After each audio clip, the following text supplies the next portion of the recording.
There you go. If you don't want to be recorded, you need to leave now.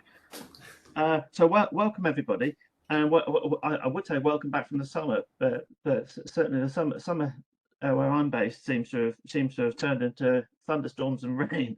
But so this is the first of the program sort of following that, and I'm really delighted to welcome Robin Appel to the session. Now, what I will say is that Robin's, there's something about Robin that I don't think many of us can say, that he's been 60 years in the barley trade, which is incredible. He's non-executive chairman of the grain merchants Robin Appel Limited, who own the production and marketing rights to Maris Otter. He's chairman and managing director of Warminster Maltings Limited, Britain's oldest working maltings. And he's served on a number of industry committees over the years, and I've had the pleasure of working with Robin through the executive committee of the Maltsters Association, something which he stepped down from last year, but he was a very active member of that. To say a couple of other things is that I looked at the production purchase figures for Maris Otter barley, and in 2021 I had 56,000 tons, which was 25% of the total winter malting barley crop. And then I look back 10 years, and in 2011 I saw that it was 22,000 tons, so it's more than doubled in the last 10 years. Yet this is a variety which is not currently not on a recommended list, but it seems to be growing. So I'm hoping Robin will be able to tell us something about that story and why this is such a unique variety. Before I hand over, just a couple of things. If you could remain muted unless in the questions you want to speak, and it's better if you can put questions into the chat, and that works pretty well in the past. So at this point, I'll hand over to Robin to tell us your story. Yes, good morning, everyone. I have to say, I'm very honoured. I dare say I'm probably slightly humbled at being invited to give this presentation this morning. It is my story of Maris Otter. I was there at the very beginning, and I'm still there. But it is a little bit of a glimpse in how perhaps I helped a little bit to save this wonderful variety from near extinction. So here we go. Julian said my career it spans 60 years. I actually like to suggest it actually spans more than 70 years, because I like to think sometimes that my career actually began in 1951 at the age of 4. How about that? Now, for the younger members listening to this presentation, I should point out that this was long after my contemporaries were expected to go down coal mines or sent up chimneys, and I will explain. My grandfather was a substantial barley merchant based in Suffolk, who commanded a whole raft of barley supply contracts into Britain's biggest breweries across the Midlands and the northeast of England, who all, of course, operated their own maltings in those days. His contracts would supply deliveries of uniform barley every week by rail, August to May inclusive. The business was based around a large granary complex which he built himself alongside the railway tracks in a village called Thurston near Bury St Edmunds. In 1951, my family moved into the house alongside the granaries where my mother had grown up. And from an elevated bank at the end of the tennis lawn, I had a panoramic view of the granary yard, where I could watch the daily queues of lorries delivering barleys into the granaries and the strings of open-topped railway trucks filled with sacks of barley coming out of the granaries on their way to the breweries. The constant activity kept me entertained for weeks and months on end. But not only that, quite often on a Saturday afternoon when my grandfather came back from Norwich Market, where he'd attended the corn exchange, he would recruit my older sister and I to go and help him in his barley office. And what it was all about was he used to say, "Come and help me to make my puddings." The puddings were based around about a dozen enamel bowls into which shots of barley from his samples, of which he had many, sought to replicate the bulks he was making up for his customers. My sister used to call out the numbers on the sample packet, so he knew how many shots to put in each bowl, and I was in charge of the mixing. So there you are. From a very early age, I I was feeling barley, I was seeing barley, I was smelling barley, I was there. And because for the next 12 years, all my school holidays were frequently punctuated with, I got a job for you in the granaries, which ranged anything from tidying up the hundreds of samples stuffed on shelves, in many cases in strings all across the floors of the offices, and putting them all back into number order. Or one of the other jobs I had was sorting out the tens of thousands of empty Hessian sacks piled up around the place. And I particularly remember one Christmas holiday tackling an enormous pile next to the main intake. And at the end of the first day, I discovered why that pile was so enormous. I was being helped by one of the granary staff, but I discovered why the pile was so big, because there was actually a lorry parked underneath it. This little Dennis lorry, look on the left-hand side, that was underneath this heap of sacks. Anyway, in 1963, I left school and joined the company full-time, so I was there in 1965 harvest when 2 samples from the very first commercial crops of Maris Otter were dropped onto my desk with the instructions, you be careful with those, keep them separate, they are for evaluation purposes only. But of course, the story of Maris Otter really begins 70 years earlier, and it begins at my maltings in Warminster.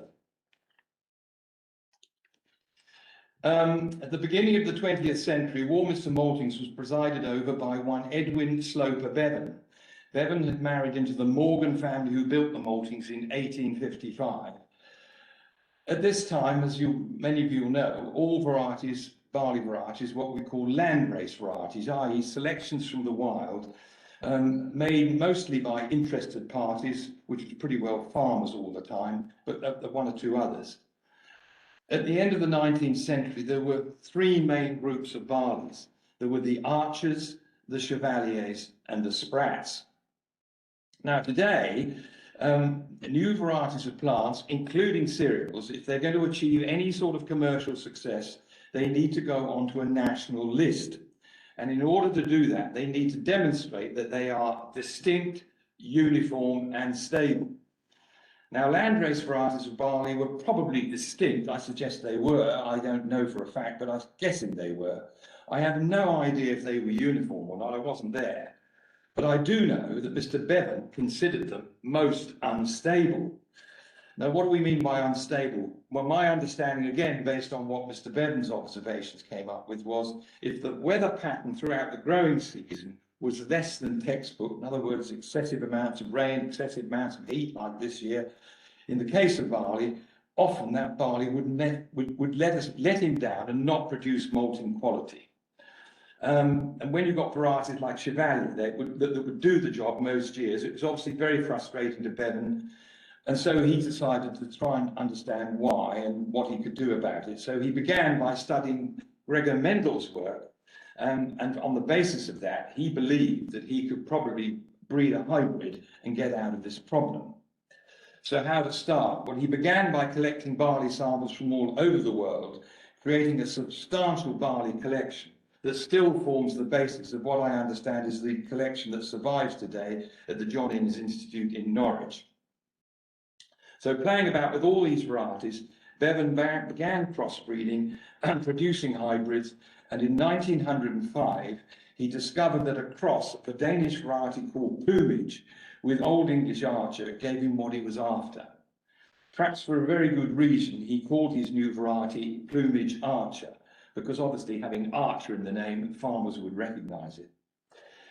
This was a huge breakthrough, not just for British agriculture, but for global agriculture, because this was the first genetically true variety of barley in the world.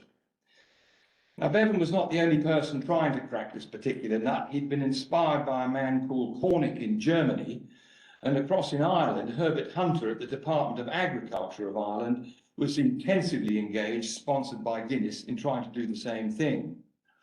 When Guinness caught up with Bevan's progress down in Warminster, they then directed some of their resources down to Warminster to help Bevan. So Bevan got there first. But Bevan's Plumage Archer boasted more than stability. He had carefully selected it for its malting quality and its brewing properties. And amazingly, it also delivered between 10 and 20% more yield out in the field for the farmer. quite extraordinary. In 1908, Herbert Hunter came along with Sprat Archer. Sprat was an Irish version of the Sprat family. And over the next 45 years, Plumage Archer and Sprat Archer dominated malting barley production across the British Isles. The figures I've managed to dig up suggest that somewhere between 70 and 80% of total barley production over the next 45 years was those two varieties. Now, it's worth noting at this point, because I'm going to come back to it, both of these men were driven by one thing. They were driven by consumer demand. It's terribly important. I will return to it later. Bevan died in 1941, and his barley breeding program was continued in Warminster by Guinness. But in 1954, his barley collection was transferred to the Plant Breeding Institute at Cambridge, where Dr. Douglas Bell had already sought to improve on Plumage Archer and had succeeded.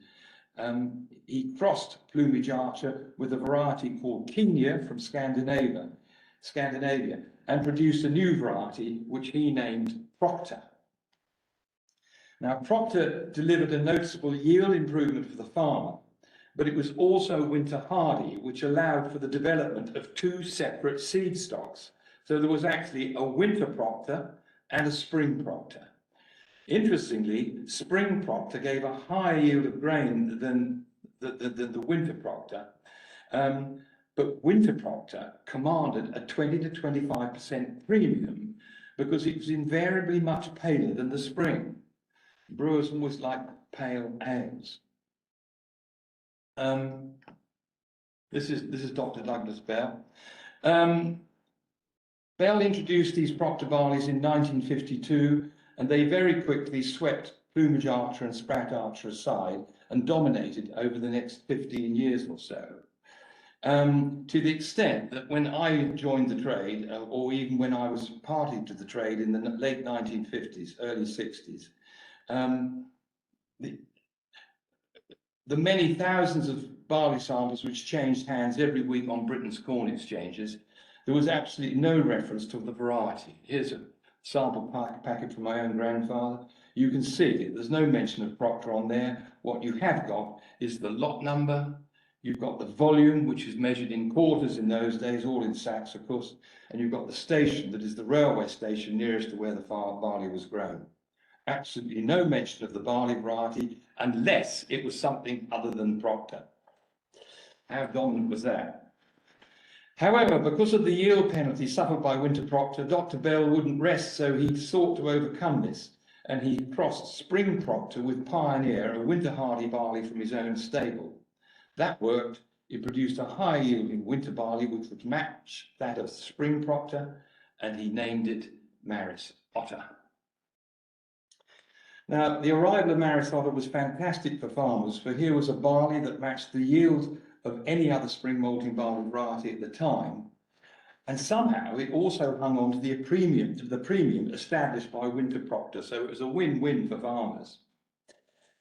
By 1970, every barley merchant worth his salt in the country had mapped out all the production hotspots where Maris Otter was grown. And after a summer of playing just golf, they were in their cars in early or mid-July, craning their necks as they drove around the countryside looking for moving combine harvesters. They would cross fields on foot, climb aboard combines, do anything to try and secure samples ahead of their competitor merchants. This rat race would go on for 3 weeks or more because there were some very easy and generous profits to be made from Maris Otter at the beginning of every harvest.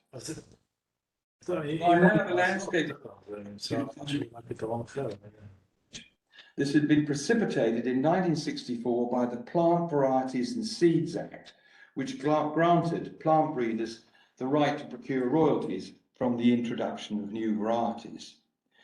The Act was quite specific about who should pay these royalties, namely the sector regarded as the biggest beneficiary, i.e. farmers. Big mistake in Up until now, it is my view that the likes of Bevan, Hunter, Bell, and others had all held the view that if I breed a barley variety that every maltster and every brewer wants to buy, then surely every farmer would want to grow it. Basic Adam Smith economics. Now, all of a sudden, the boot was on the other foot. and very firmly on the other foot, plant breeders are now working first and foremost for farmers. So from now on, all the annual recommended lists, first introduced by the National Institute of Agricultural Botany in 1930, was going to be crowded with new entrants, all claiming to deliver superior agronomics to those that went before, with malting and brewing quality largely left to those industries to decide for themselves. And I'm afraid to say it took several years for maltsters and brewers to get their act together on this front, with notable mistakes on the way, the standout one being the choice of a barley variety called Julia in the early 1970s. Despite rigorous laboratory testing, Julia proved to be very unsuitable for brewing. The problem was you couldn't separate the wort in the mash tun. And I'm going on to say that I personally believe there is still room for further mistakes to be made, and I will return to this point later in my presentation.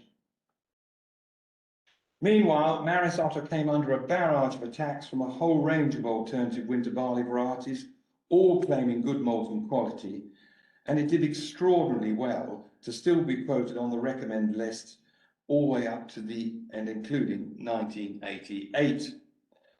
But after this, it was delisted, and its disappearance accelerated its decline as farmers made the understandable assumption that both the malting and the brewing industry had decided finally to move on. Now, my full-time career with my grandfather was very short-lived, I'm afraid to say. When I joined him, he was already over 80, and at the end of 1965, he had a minor stroke. And along with the realization that his business model was fast and becoming outdated, his business was based around sacks, everybody was going into bulk, and the granaries were also starting to look very tired. So the decision was made to sell the business. I was offered a post with the new owners, but I elected to go my own route, and from Suffolk I eventually found my way down to Hampshire, where I started my own business in 1980. Now, the old adage, if you want to make a small fortune out of the grain trade, then you better start with a large one, almost certainly continues to haunt the UK trade to this day. I started with no money at all. So I had to begin by offering agronomy services to arable farmers in return for their orders for seed corn, fertiliser and agrochemical supplies. But I was lucky at the same time there was an opening in the market which my competitor merchants, for some extraordinary reason, chose to largely ignore. The then European Economic Community, EEC, if I can refer to it as that from now on, the EEC was heavily subsidising animal feed manufacturers to substitute imported soybeans with domestically grown field peas and beans. So I got myself behind this scheme, and by the mid-1980s, I spent most of the autumn loading 600-ton coasters out of Portsmouth, mostly with peas, some beans, all destined for Rotterdam. I was paid cash against bill of lading documents, and I paid the farmers in 28 days. And this was at a time when interest rates, they are a very topical subject, interest rates were bearing down on 15%, so my business flourished. But of course, all good things come to an end, and the EEC eventually withdrew their support for the pea and bean scheme. But by now, I had established a business that was now respected and creditworthy, and I had a firm following of both farmers, hauliers, and even other merchants. So I was now ready to rejoin the barley trade in my own right. But barley trade in the conventional way was never attractive to me, effectively caught up in two auctions, one down on the farm when you're trying to buy from the farmer, and another one when you're trying to sell to the consumer. However, I had first got involved with supply chain contracts for farmers back in the early 70s, sponsored by the flour milling industry initially, and then actually bringing maltsters into the party later on. So I wanted to return to this, and so I cast around for consumer interest, but none of the maltsters I approached was at all interested. So as a long shot, I wrote to the Wolverhampton and Dudley breweries, who were still operating their own maltings. Now, the reason for this approach was largely driven by the fact that my grandfather had enjoyed an almost exclusive supply agreement with them for more than 30 years, delivering them only the creme de la creme of the annual barley crop, all winter proctor from the mid-1950s onwards. So I was delighted when my letter met with a response from the production director, Paul Robertshaw, who invited me to an appointment. In response to my question, "Is there anything I can do for you?" Paul replied, "We need to save Maris Otter. Any ideas?" This, of course, was just right up my street, and I was able to quote my experience of composing, negotiating, and managing farm-based production contracts, and a pilot scheme for a Maris Otter contract for 1991 harvest was born. Key to this contract was an attractive premium for the farmer, of course, but dressed up with all the right terms and conditions to ensure the product met specification, as well as conveying to the farmers that this was a serious project. To that end, it was agreed the contract would be presented on Wolverhampton and Dudley Brewery's headed note paper. Drafting the contract clauses to suit Paul was quite a challenging job, I can tell you, because there were 5 words that he was particularly keen on, and inserted them wherever he could. The 5 words: "for the avoidance of doubt."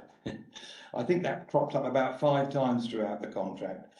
Anyway, I remember we finally put the contract to bed one Friday afternoon. I'd been down on farms in Dorset all day, and I was returning home, and just as I drove into a monumental traffic jam that was the roadworks that now forms the M27 around Southampton, I was just coming to a stop when my car phone rang, and it was Paul Robertshaw asking me if I could speak, which I could. I said, "Look, I'm stuck in the traffic."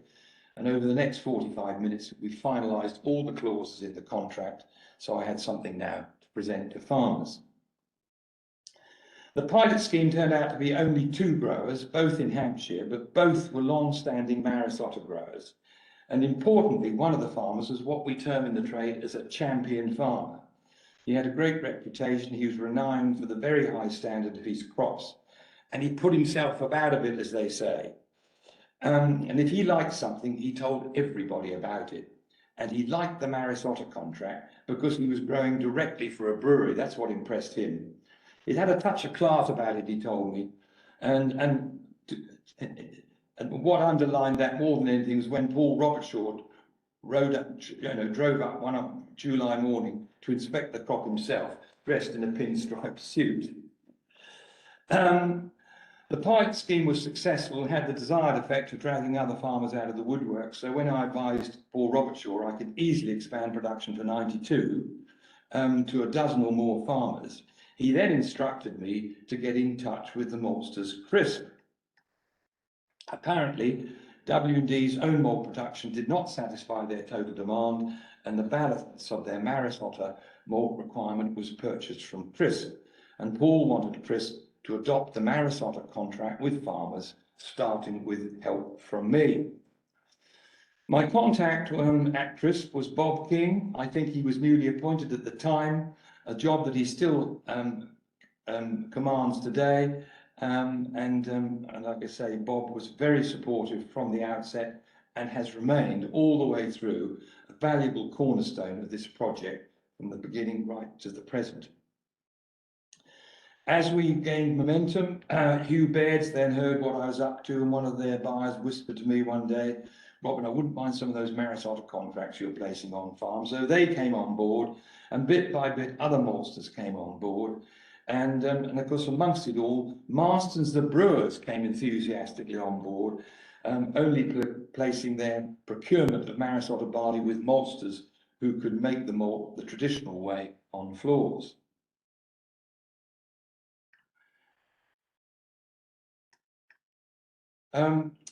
As I achieved success, I needed to establish a seed production initiative for Maris Otter, which I did with seed growers in Hampshire and West Sussex. This was important because a key clause in the farmer's contract was that they had to purchase and plant fresh certified seed every year. This was done quite deliberately to protect the purity of the harvested grain. Of course, for this seed production, I needed to buy breeder's stock seed, which I had to go back to the Plant Breeding Institute for. By now, the sales of Maris Otter seed was a declining market for the PBI, so I suggested to them that perhaps we could have a formal arrangement that might benefit us both.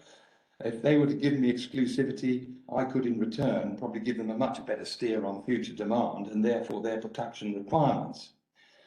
Bob Newman was my contact at the PBI, but he was clearly worried that if Maris Otter became successful, particularly successful in what I was doing, that other seed merchants would get upset if I was seen to have cornered the market. Politics of the seed trade was rife in those days. So his initial response to me was no.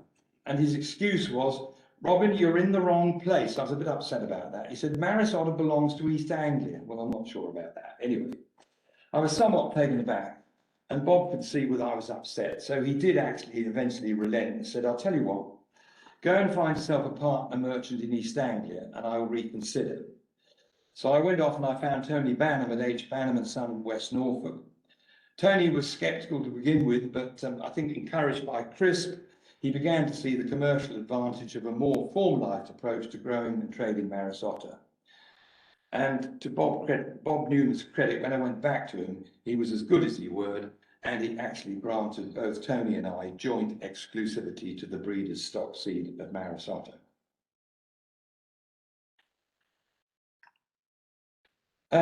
Now, the Plant Breeding Institute, founded in 1912, was a government-funded organisation that was privatised in 1987 under Maggie Thatcher's government. Unilever bought the PBI for £68 million, and a year later sold it on for £350 million to Monsanto. Under Monsanto, the PBI, I suspect, was a very different place to anything that Dr. Bell would have recognised, and the stock seed of our Maris Otter was the same. In the crop prior to harvest, there were long straws, short straws, long ears, not so long ears, inconsistency in the pigment, everything. It was a seriously untidy crop. And Tony Banham and I agreed that we needed to do something to clean it all up. So we went back to the PBI and said, look, what can we do? And they promised that they would strengthen their roguing procedures and try and clean the crop up for us. To ensure this, I made a point of inviting myself to go and check this work each summer. You can imagine my concern when in the late 90s, one afternoon in early July, I called in at the PBI to inspect the Maris Otter plots myself, only to discover that the crop inspectors assigned to the task of purifying our Maris Otter stock seed had all been recruited from the Cambridge Job Centre just 2 days before. This was clearly very, far from satisfactory.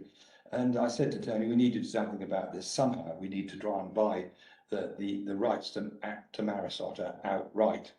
But the question was how? The opportunity eventually came in 2002, thanks to a notorious headline in the Sun newspaper on the back of the news of genetically modified seeds from Monsanto. I think the headline ran Frankenstein crops or Frankenstein foods, one or the other. Either way, Monsanto UK was pretty upset about it, and very quickly, a few weeks later, it was rumoured that they had plans to uplift their Trumpington plant-based plant breeding programme and taking the whole lot to Germany. So I leapt in and pleaded that Maris Otter belonged to Britain, and please let me buy it off you. Don't take it with you. Anyway, the plea worked. And I went and met them, and with an open cheque from Tony Banham for 50% of the purchase price, I bought the production and marketing rights to Maris Otter in 2002. From this point on, Tony Banham and I each set up our own stock seed maintenance programs, employing outside professional help in order to replenish our annual commercial demand for seed. In Norfolk, Tony Banham referred to his mother field. In Hampshire, we have the same, but we don't call it that. It's near Stockbridge in Hampshire.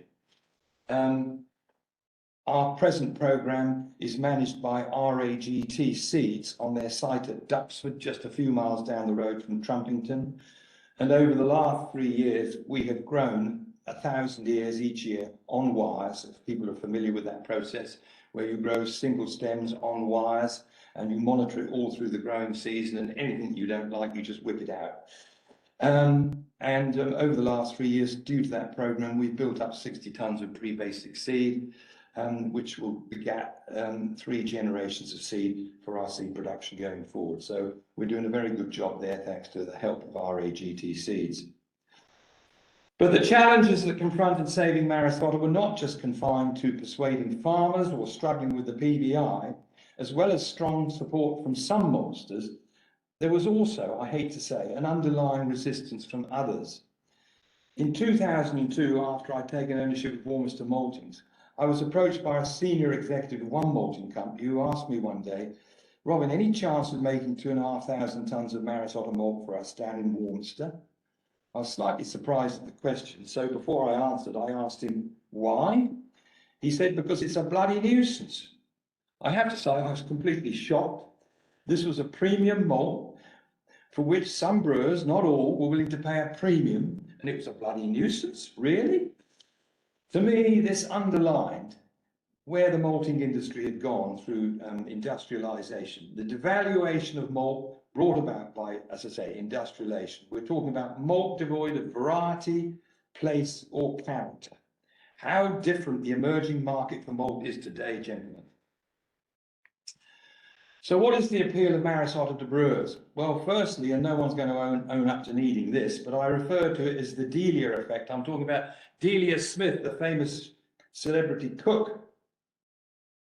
For those of you who are cooks, as I am, you will know that if you use Delia's recipes, you make a small mistake, it normally comes out right at the end. And I'm told that's very much true with Maris Otter in the brew house. If you make a very small mistake, it doesn't upset the brewing process. And in fact, I got that endorsed by Camden BRI, who in one of my specially commissioned reports referred to brewhouse performance is unaffected by a small digression in the malt analysis. Anyway, so that's a good point, but we won't major on that because what really is the most attractive feature of Maris Otter is its flavour. In the year 2000, I was invited to give a presentation to the Guild of Beer Writers Conference at French and Jups Maltings at Stansted Abbots. I shared the platform that day with, amongst others, Mike Powell-Evans, then head brewer at Adams in Suffolk. Mike got up before me and was bold enough to say to the audience of nearly 80 to 90 people, "Present me with 2 glasses of beer, one brewed with Maris Otter malt and the other with standard spring barley malt, and I will be able to tell you the difference." There was quite a bit of heckling, but he absolutely adamant that that was the case. But of course, at the same time, the late Roger Ryman was appointed head brewer at Norskell Brewery in Truro in Cornwall. And one of the first things he did when he took on his new role was to go and inspect the malt store. And he was much perturbed when he couldn't smell the malt. He promptly changed the supply contract to Maris Otter, came up with a new beer which he named Tribute, and the rest is history, as they say. Today, from my own experience, almost 70% of the pale ale malts I sell at Warminster are Maris Otter, and all of the pale ale malt I sell to North America is Maris Otter. So what is this flavour element all about? In 2006, I decided to investigate, and I approached the then Brewing Research Foundation at Nutfield, as that's what they were called in those days. And I was very surprised when they told me they had never done flavour profiling of barleys before. Completely surprised by that. Brewers, of course, were telling me all the time that all barleys taste the same, so I guess the BRI had formed the same opinion. Anyway, on the back of my meeting with them, Project Field was put in place, and at their behest, I supplied the BRI with 8 pale ale malts made from 8 different barley varieties from the 2005 harvest, including a rising star on the spring barley front called Tipple, and Maris Otter, of course. Retrospectively, the mistake I made was to supply the malts to the BRI, and worst was to source it from 3 different maltings. But anyway, I am not going to reproduce the spider charts that the BRI tasting panel came up with. They're too complex and I couldn't explain them to you properly anyway. So I'm going to just reproduce the 2 pages of conclusions. So when it comes to beer flavour, the BRI tasting panel, they like Maris Otter. They also like Cellar, Optic and Pearl, but they like Maris Otter a lot more, I can tell you that. What they did not like was Tipple. Now, Tipple was about to become the dominant spring barley across England for the next 4 to 5 years. But it had bitter and astringent flavours which carried through to the finished beer. Ladies and gentlemen, why would you want to start brewing with a barley variety that expressed that sort of thing? And then their overall conclusion, they particularly like Maris Otter for its processing characteristics, and of course they liked it for its clean flavour, as you can see there, which they regarded acted as a very good base for anything else we wanted to achieve. Of course, when I attempted to broadcast these findings, the barley flavour sceptics were quick to shout me down. They were not prepared to believe a single set of results, which they felt would probably not be replicated. And of course, they pounced on my 3 different malting sites as totally inconclusive. Anyway, I decided I wasn't going to put up with that, so I went back to the BRI again in 2007, and we repeated the project all over again. But this time, I supplied just 8 different barleys and got the BRI to make the malts and the beer on site. And the results were exactly the same as the previous year. So as well as endorsing the flavour profile of Maris Otter, this exercise also highlighted that the different flavours of different barleys are not always conducive to producing quality beer. As I repeat, why would you want to start with a barley variety that has bitter and astringent flavours?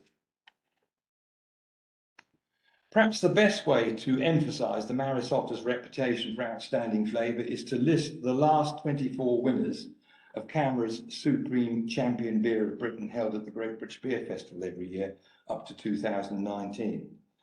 As I understand it, those highlighted there in blue, no less than 16 of them out of 24 were all brewed with Maris Otter malt.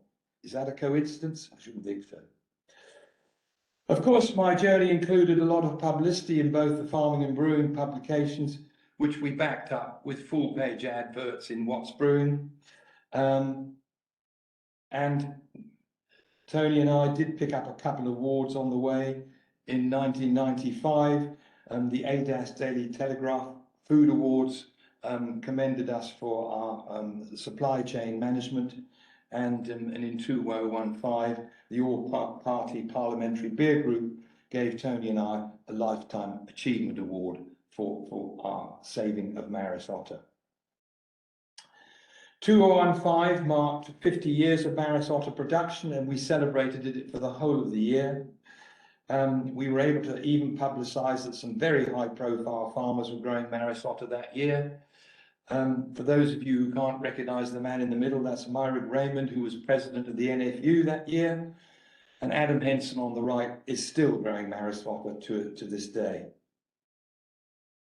And of course, there are others now getting in on the act. This new loaf of bread was introduced by Warburton's this spring.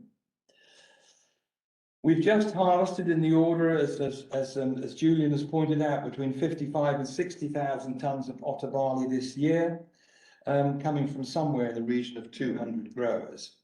And we're now busy delivering fresh certified seed to all these farmers ready for planting in the next few weeks. This otter fountain is my own personal memorial to Maris Otter in the garden at Warminster, proclaiming otter as the most famous barley in the world, because honestly, I do believe it is. And so perhaps this is a point at which I'll go on now just to say a few words about Warminster Maltings. I acquired the Maltings in 2001, and if I hadn't have stepped in, it would have closed. And I suspect some of the history that I've referred to this morning would probably got lost in the midst of time as well. But instead, our Grade 2 star listed structures stand as a monument to the traditional way of making malt and to Bevan's groundbreaking modernisation of the modern barley crop. Our malts are made in small batches and they are expensive. And we do not, as we know, we do not enjoy the economies of scale of the malt factories. So our malts have to be better, and they are. Our customers continually tell us that they get more extract from our malts and they get more flavour, even more flavour from Maris Otter. I want to believe them, I have to believe them, because they pay more than £100 a tonne more than for my malts than they can pay if they go to the bigger maltsters. But our order books are fairly full. they would be even more full if people were still going to pubs. But regardless of that, the English whiskey is starting to make a difference as far as we're concerned down at Warminster.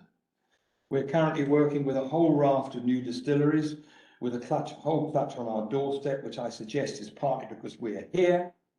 And perhaps another day, ladies and gentlemen, England's answer to Speyside might be Plainside, as in Salisbury Plain. Salisbury Plain being Icknield series soil type, the best soil type for growing malting barley. Finally, we are reinstating the original pyramid roof kilns, which were destroyed in a fire back in 1924. This is the final phase of my 20-year restoration programme. Now 22 years, it was meant to be completed in 2020, but of course we all know why that didn't happen. Because no one generally understands malt, most of my friends think I run a brewery, which because I don't. When they see this, I think another day they're going to probably imagine I run a distillery.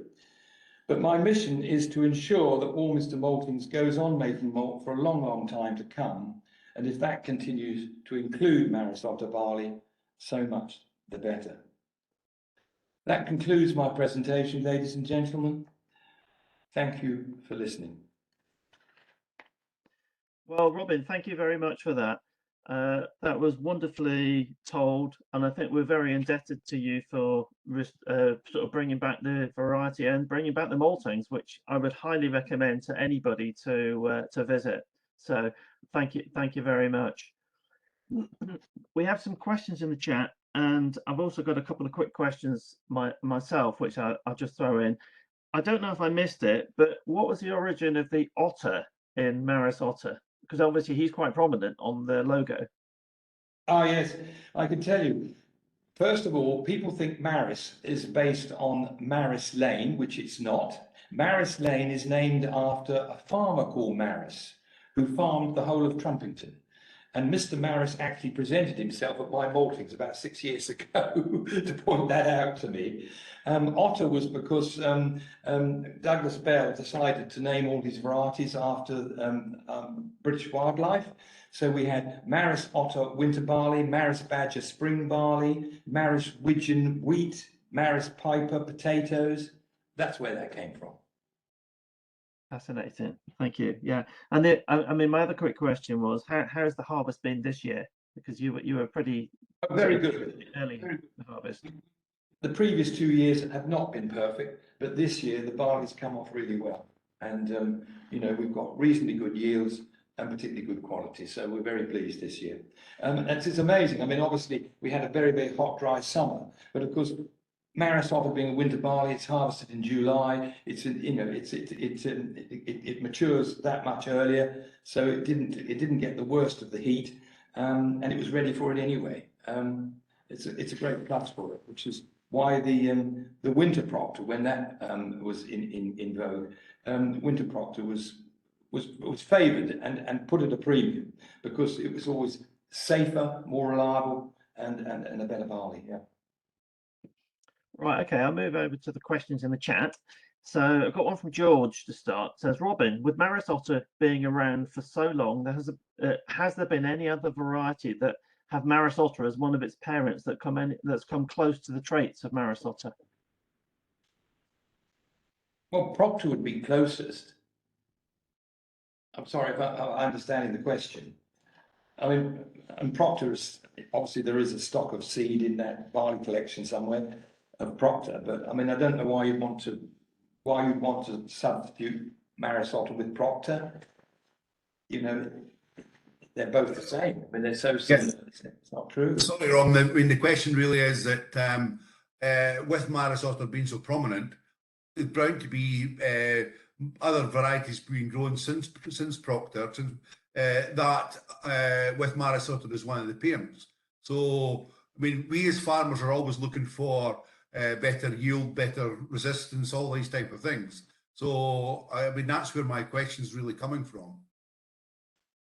Well, I can't tell you that any variety since Maris Otter that, because I haven't done the research. I mean, we're talking about, you know, the thing that's uppermost about this is its flavour. I mean, it hasn't got the yield. It's its flavour that's standout. This is why everybody buys it.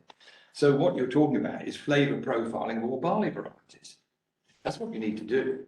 Yeah. Just go and check them out. It's a massively expensive program. Take you a long time. I But mean, that's for example, when Golden Promise was the be all and end all in the 60s and 70s, there was a lot of varieties grown with Golden Promise as one of their parents that actually took over.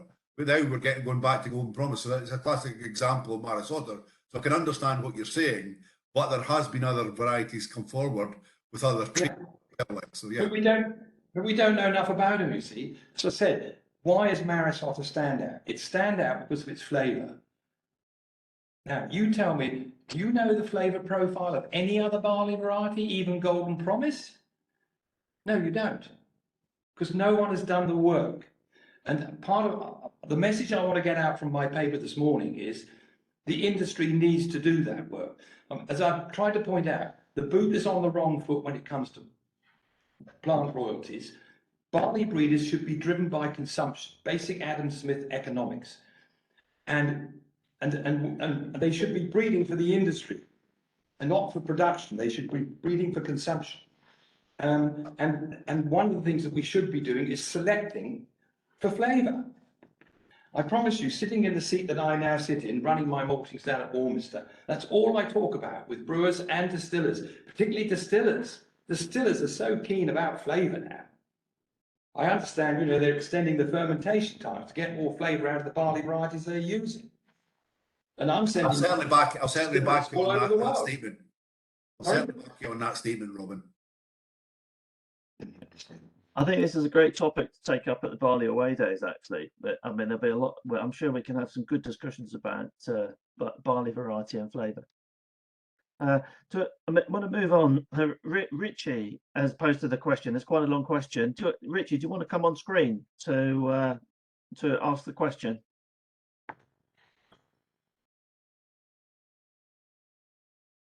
Sorry, just looking at where to do that.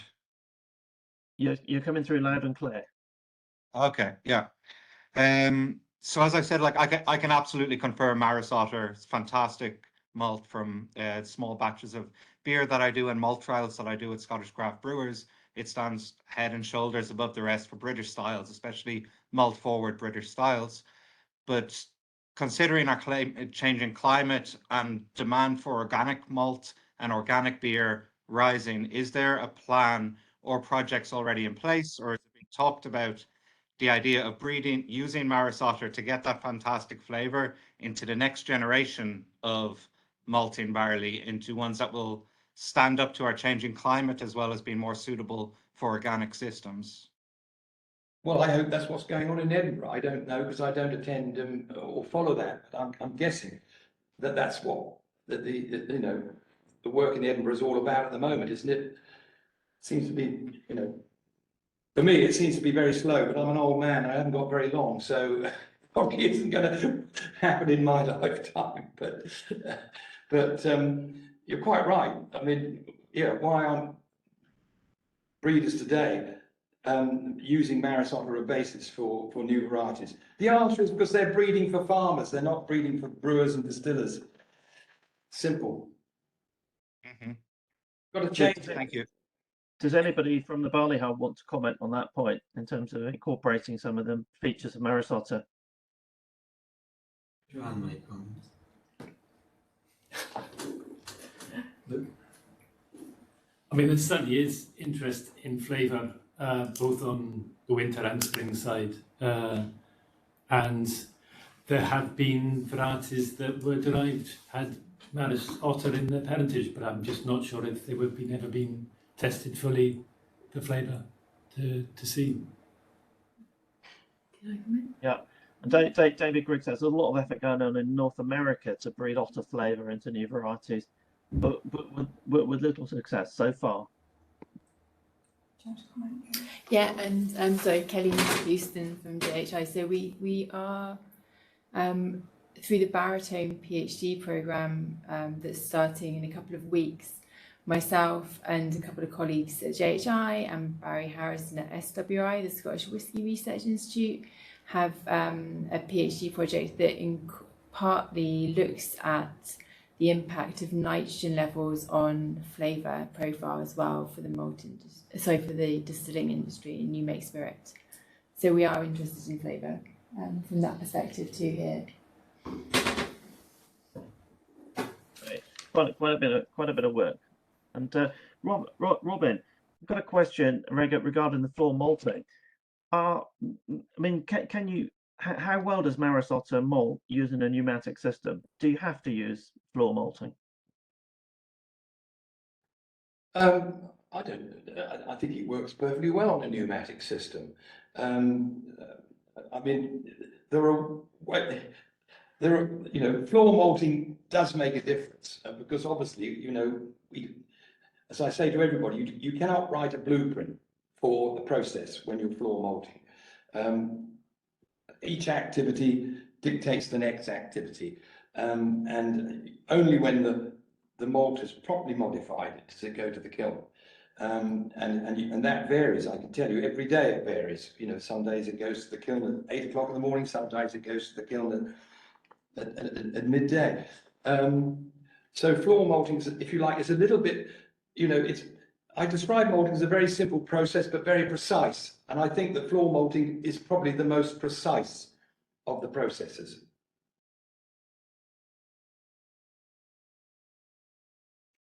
A question here from Niels Stein. Does Maris Otter grown in different parts of England or elsewhere always produce the same flavour? It's an interesting sort of geographical question. So how much is down to the genetics and how much is down to the growing environment? Well, we now have peer-reviewed work, don't we, from Ireland to show that actually the terroir of barley varieties does make a difference to the flavour. They've done that work only very recently. They've published it. So there's no doubt there will be, you know, it will be influenced by where you grow it. I mean, in Norfolk, you love to talk about the sea frets, the influence of the sea. Well, we can match that down in Dorset, of course. And of course, we grow a lot of very good Maris Otter these days, amazingly, down in Cornwall, for heaven's sake, for the St Austell Brewery that I referred to in my paper. A lot of that is overlooking the sea. So, you know, with climate change, I think Maris Otter is going to need to move southwesterly. It's fine in West Norfolk. I think it's less fine in East Norfolk. It's certainly fine on our Icknield seal soils down in Wiltshire, Hampshire, and Dorset. But we are finding, obviously, with climate change, it is migrating west. Shropshire was always a very good county for malting barley, and still is. A little bit more rain there, rather less rain now in the eastern counties, where, of course, it would have been, as I said, where Mr. Bob Newman at PBI said that's its natural home was over there. My grandfather would always talk about the Tendring 100. The Tendring 100 in Essex, probably one of the driest parts in the country now, probably not the best place to grow Maris Otter in England. And how does Maris Otter perform under sort of low input systems? Well, it is low input, end of. That's the key. One of the biggest criticisms by agronomists of farmers who suddenly decide they'd like to grow Maris Otter again is that it goes down with every disease under the sun. Well, if I tell you I've got organic growers now growing Maris Otter and growing it very successfully. They don't grow the same yield that the conventional growers grow, but they are getting perfectly good quality barley without any use of fertilizer or pesticides. So the fact that it goes down with mildew, brown rust, rhynchosporium, net blotch, every damn thing under the sun, actually when you grow it under an organic regime, you'll see none of that, virtually. We all know what triggers foliar diseases in cereal crops. It's pushing them too hard with artificial fertilizers. Simple as that. So the whole move to, to lower input farming has got to be the way to go.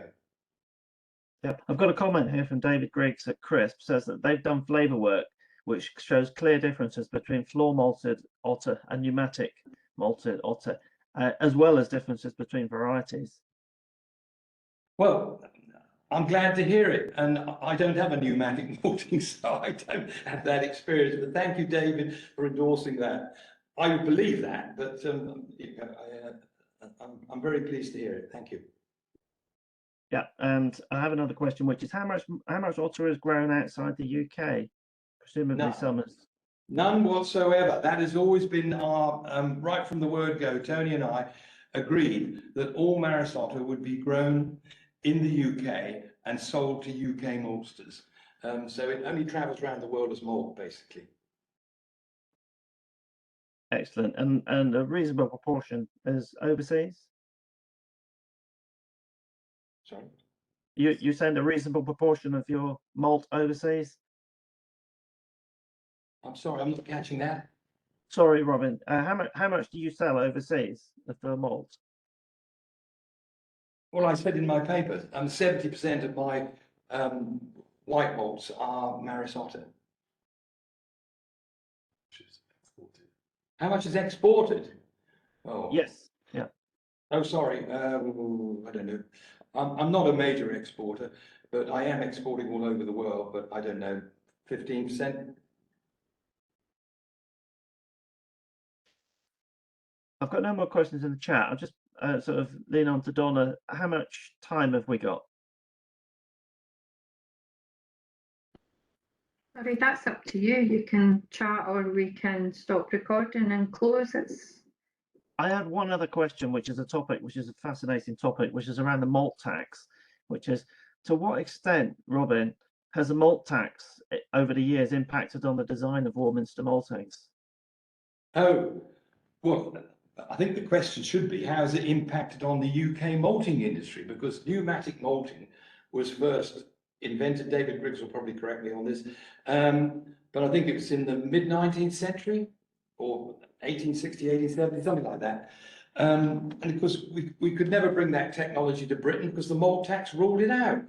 Up until 1880, all malt houses in this country were designed by the mandarins in Whitehall, who presided, you know, they were the commissioners for excise who presided over the malt tax for the best part of nearly 300 years. And they wrote a rule book that designed the maltings up to that time. And of course, by 1880, a lot of the large breweries and some of the biggest maltsters in the country had all built some very large scale floor maltings with anything up to 6 floors. Witness, you know, those lovely buildings down in Mistley and even those ones in Burton-on-Trent and so on and so forth. And so technology never sort of kicked in over here. And then, of course, by the time people would have started to spend the money, the First World War came in. So it didn't happen then. Then you had the Depression, and then you had World War II. So floor malting sort of maintained in this country all the way into the 1950s. And it was then that I used to drive around Suffolk and East Anglia and see the wrecking balls on the floor maltings. And at the same time, as Associated British Maltsters were building their big cathedral, as it was in those days, back in Bury St Edmunds, another one at Wallingford, another one up at Newark. And that was the beginning of the end of the floor malting industry. Or you should say that the absolute end of the floor malting industry in this country, apart from a few survivors. Warminster survived because of Guinness. Guinness always planned to build a new pneumatic maltings just outside Warminster, but a man called Mr. Saunders came along and got in the way of everything by messing things up for Guinness. Took everybody's eye off the ball. So my floor malting survived all the way up to 1994 under the custody of Guinness, when they finally shut it. But the management didn't want to shut, so they decided to carry on. And who did they get their first contract from? They got it from Guinness. So they kept going for a few more years until they eventually ran out of road, which is when I stepped in. There you are. Fantastic. I think a good topic for a future would be perhaps the history of the malting industry. So I think at this point, actually, I'm going to wrap up and say thanks again, Robin, for your excellent presentation, fascinating story, and I'm sure there's more yet to come. And before we close, I just want to advertise that tomorrow is another seminar. It's by Robert Park from the University of Sydney, and the topic is the Australian Cereal Rust Control Programme. That's actually taking place in person at the Hutton Institute. There's also I believe available online, and there's a link in the chat. But anybody that's local to Dundee is welcome to attend if they contact Donna and register through the chat. Otherwise, thank you, Robin, and thanks to everybody else for sort of joining. Thanks, Robin. Thanks, Julian. That was very interesting. Thanks, everybody. Thank you. Thanks, take care. Have a good day.